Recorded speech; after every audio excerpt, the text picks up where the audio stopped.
L'histoire que je vais te raconter aujourd'hui commence sur une île perdue au milieu de l'océan Atlantique.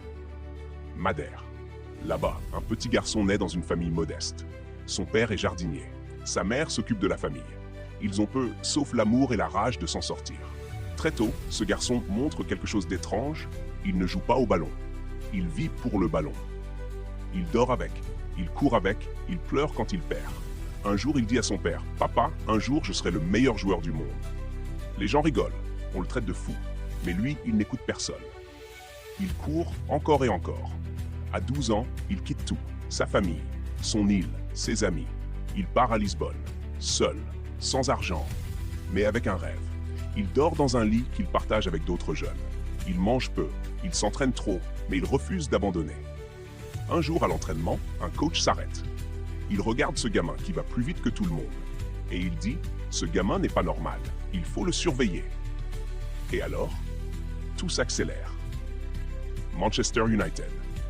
Il débarque en Angleterre à 18 ans et il devient une star.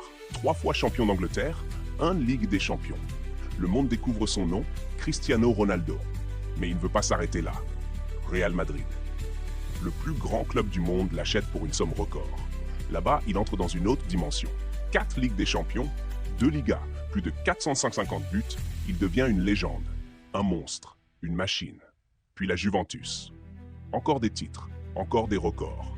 Il brille même en Italie. Et aujourd'hui, en Arabie Saoudite, il continue de marquer. Encore et encore. À 39 ans passés, il ne s'arrête toujours pas. 5 ballons d'or, plus de 800 buts en carrière. Des trophées, des coupes, des larmes et des sacrifices.